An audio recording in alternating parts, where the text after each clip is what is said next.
And I got more. So, in November 26, 2020, I finished Dave Chappelle's double stand-up, Equanimity and the Bird Revelation. I gotta say, he's right about the elephant metaphor. Stand too close and all you see is its wrinkly penis-like skin. That's true. Oh, God. Stand further back and you get the whole picture. This rang true for his story on Iceberg Slim.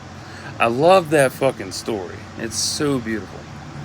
He was Comedy Central's bottom bitch making the cash, but he was feeling drained. Damn. I hate that feeling. They offered him $50 million and he fled to Africa to regroup and rediscover himself because he knew something was wrong about Hollywood. There's plenty wrong with Hollywood, shit.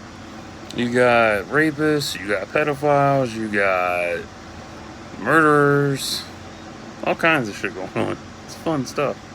But still, we eat it up because we don't give a fuck. Fame will eat you alive and drown you if you're not careful. That's very true. Oh, man. And if you get into that hype train shit, man, that'll kill you too. I also got the O.J. Simpson joke second time around. It was about him kneeling. I didn't get that the first time. When I watched it, I was like, that's so fucking funny. But I didn't know why it was funny. Somebody waved at me. Let's see here. He was also right about the Me Too movement as well. You know, what if the worst is yet to come? Well, now we got COVID-19 and the rise of Karens nationwide. Word. I will forever love Dave Chappelle's stand-up because he tells it like it is and doesn't bullshit. 11 out of 10. That's right. Like, I love Dave Chappelle's work. He doesn't fuck around. He doesn't beat around the bush. He gets right to the heart of the situation. And he'll make fun of it in his own special way, and I love that. And if you need more evidence of how he operates, go watch Chappelle Show. That is his baby. That's his creation. That's his literal genesis of where he started. I mean, yeah, he did stand-up comedy and shit on HBO and different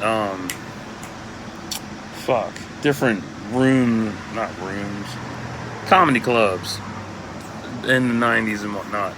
But yeah, Chappelle Show, that's where he really came into his own and all that. What would I change about these? Nothing. It's just everything he speaks is truth. And I know a lot of people don't like Dave Chappelle. They're saying that he's a ripoff, he's no good, he's not talented enough. But he followed in the footsteps of... oh, that's one. He's following in the footsteps of Paul Mooney, the late Paul Mooney. Richard Pryor, I can't remember who else he followed. Eddie Murphy. Top 3 black comedians in show business. Oh, shit. And so many others as well. But yeah, like, Dave's work has really evolved. And if you watch his early shit, you can really see how he's still growing into his own. And then when you see him on Chappelle's show, or no, his stand-up special, Killing Them Softly, and what was the other one? Oh, duh, I'm online. Let me look it up. Stupid ass.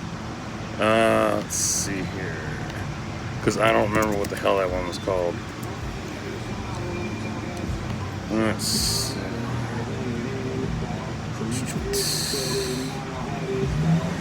I don't like that fucking song.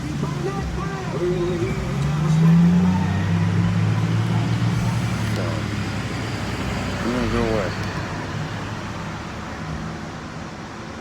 Television. Yeah, his first one was Killing Them Softly, then For What It's Worth, Age of Spin, Deep in Heart, Texas, Equanimity, The Bird Revelation, Sticks and Stones, 846, Unforgiven, Redemption Song. In that order. So yeah, watch his shit. Like, he really doesn't fuck with you. Like, he'll fuck with you, but in a good way. Like, he'll fuck with you with mixing truth with humor, and I love that. That's the kind of shit I can actually respect and get behind, because that's how I roll. I've been doing that for ages. long before I knew about Dave Chappelle. And yeah, he's pissed off everybody, but whatever. I mean, if you're pissing the right people off, you must be doing something right? So, hold on. So, if you don't like Dave Chappelle, if you don't like stand-up comedy, you won't enjoy this at all. And I'm just telling you, that's how it is. Everybody's picky about their comedians. They don't like black comedians because they're not black enough, or they're not funny enough, or they're not homey enough, whatever the fuck. But if you like Dave and you like stand-up, you will enjoy this. If you enjoyed the likes of Richard Pryor, Paul Mooney, Eddie Murphy, George Carlin, that's another influence, is George Carlin.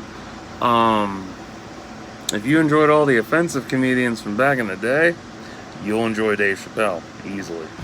So, I'll be back with just one more for tonight. Stay tuned.